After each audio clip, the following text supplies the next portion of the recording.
Betrayal is something you expect from a villain, but not from a hero, and yet how many times have the Avengers been betrayed by heroes? How many times by other Avengers even? Avengers Disassembled is one of the most iconic betrayals of all times when it comes to the Avengers. It all went down when Wanda turned evil. One of the times she turned evil, as that's actually happened a few times in the comics.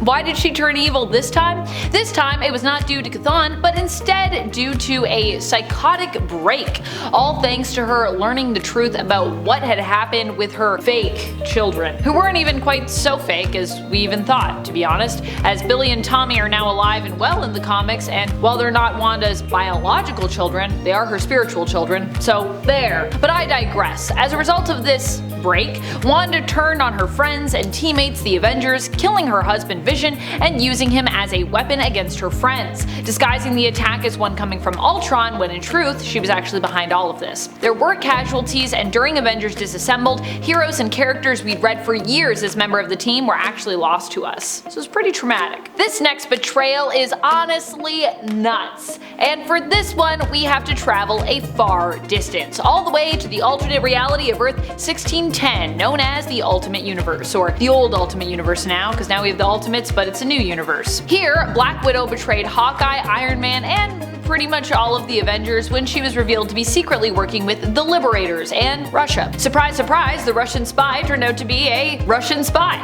Next up, Avengers vs. X-Men is one of those events that was both frustrating at times while also being kind of genius. When you think about it, there had always been some weird unspoken thing between the X-Men and the Avengers, and not the kind of unspoken thing MCU Star-Lord suggested had always been between him and Gamora. We're talking about an unspoken sort of rivalry, or perhaps I should say a resentment. And because it had been long unspoken and only ever really implied due to the separation between these two superhero teams throughout the years, it wasn't surprising that the Avengers felt betrayed by the X-Men when they basically offered to help with the Phoenix Force and were rebuked by the X-Men team. The Avengers felt the Phoenix was a global threat, but the X-Men saw the Phoenix Force as a potential savior for them, someone who could maybe help in returning mutant kind's numbers after the loss of all those mutants during Endgame. Really, what this conflict was actually about was the years of animosity between these two teams, where the X-Men had often felt abandoned and given the cold shoulder by the Avengers. And to be fair, I kind of feel the X-Men perspective on this, but I would as someone who's more of an X-Men fan than an Avengers fan.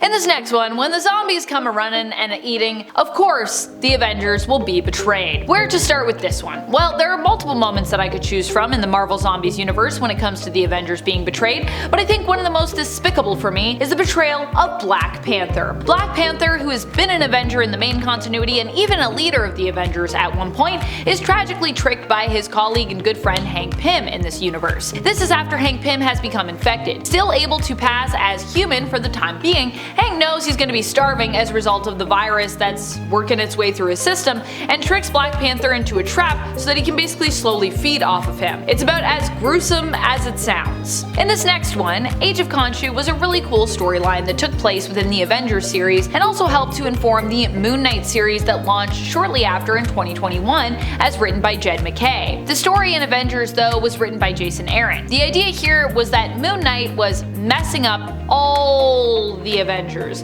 individually and taking from them instruments connected to their power. While it initially seemed like a pretty big betrayal, to be honest, it was later revealed that Moon Knight was actually doing this at the behest of Khonshu, who in turn was preparing for a final standoff against Mephisto. However, Mark struggles during the story when he feels that Khonshu is taking things too far, and he begins to question the morality of his own actions as Khonshu's avatar. He eventually decides to turn on his god, using the power he's been imbued with to defeat him. Despite the betrayal, the Avengers ultimately decide to forgive Moon Knight since he's seen the error of his ways, and even offer him a spot on their team, although Moon Knight ultimately chooses to decline their offer. And then Khonshu basically gets locked up in a prison. Some betrayals aren't as clean cut. There isn't always a good and bad side when it comes to what a betrayal feels like. Sometimes the feeling of a betrayal is more personal than that, and it just comes from a rift between friends and colleagues. Like during the first Civil War. While I'm sure both Captain America and Iron Man felt betrayed by each other, it really just came down to a matter of opinion when readers took sides in this conflict. Iron Man felt Captain America had betrayed him and the team by rebelling against what his plan was for superheroes in the future, whereas Captain America felt Iron Man had betrayed the team, all other supers, and the world by forcing them to go public and join the Superhuman Registration Act efforts, or else risk basically being persecuted as a criminal. What side of the conflict were you on and why? I personally was on Cap's side in this conflict, feeling that Tony had betrayed his friends, condemning them if they refused to join his efforts, which I think is also pretty clear in the fact of how I even outlined that conflict. I was like, Cap feels betrayed because the whole world is being betrayed, and I was like, you know, Tony's like, I got a plan but no one's going with it. I don't really like that. I don't really like that you're not going with my plan, Cap. Oh boy, of course we have to talk about this next one. We gotta talk about The Crossing. One of the most shocking betrayals due to the period of comic book history in which it took place. The Crossing took place during a time when continuity wasn't quite as nailed down. A lot of the surprise reveals and twists and turns of this event feel like they kinda come out of nowhere somewhat, which is also because they kind of do. Things that happened previous to this event, as well as moments even within the event, seem to contradict the event itself. The whole idea, though, behind The Crossing, or what kicked it off anyway, was the idea that there was a traitor amidst the Avengers. This turned out to be Iron Man, of all people, who was only acting evil because he had apparently this whole time been a sleeper agent of the villain Immortus, an alternate timeline version of Kang the Conqueror. There are also moments when he even seems to forget this, even though this is revealed, and it's a weird event.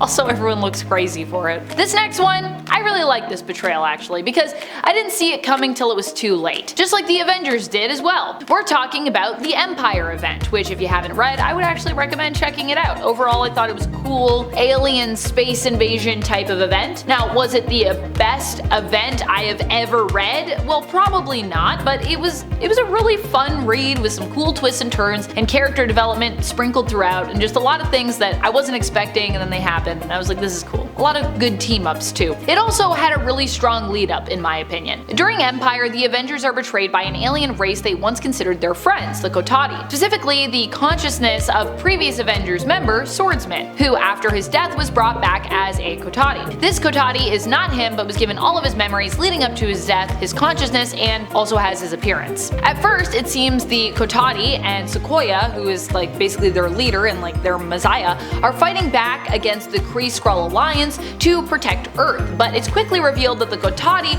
are in fact the villains who want to conquer Earth and actually the cosmos in revenge for past transgressions against them. And in turn, the Alliance is actually looking to stop the Kotati from taking over the entire universe. So we start off the event thinking the Alliance are the bad guys and the Kotati are the good guys. The reveal is the opposite. Woo! It also comes at a time when like the Avengers are basically right there with the Kotati, and then they're like, by the way, we're gonna actually like kinda kill you all, and also She-Hulk's dead. Don't worry, she's fine. She-Hulk's fine. But it was pretty shocking during that event. I was like, oh my gosh, maybe we'll never see her again. They got me. They got me right here in the heart. I feel like I was actually betrayed by this next one. But if we're going to talk about Civil War, I feel like it's only fair to mention the second one as well.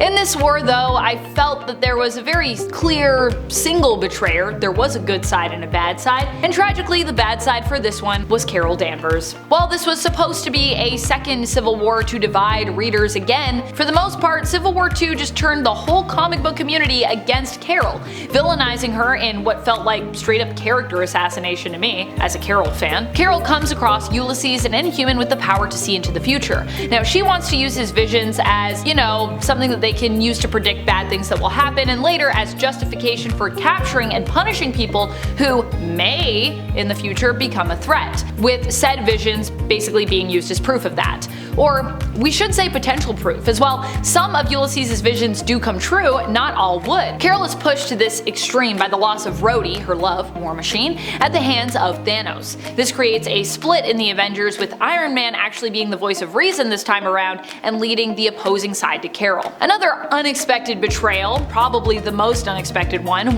that divided readers everywhere. Not even divided, just really upset everyone everywhere, whether you were reading comics or not. This one comes from a core member of the Avengers team, one of the best, Captain America. How could he do it? How could he betray the Avengers and the world? In fact, this betrayal was, like I said, so upsetting, it caused a ripple even outside of the comic book community. And within the community, it actually prompted some people to swear off Marvel Comics for good, although I'm sure they came back after this whole thing was resolved.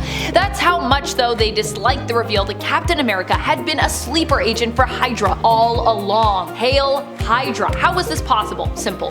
This wasn't our Cap, but instead was a reality-warped alternate created by a sentient manifestation of the cosmic cube known as Kobik, who had been manipulated into doing this by Red Skull. That has to be one of the most comic book sentences I've ever read. What a great way to end this video. That's it for this one. I've been your host Amanda, aka Vampex13. Until next time, you stay nerdy, YouTube.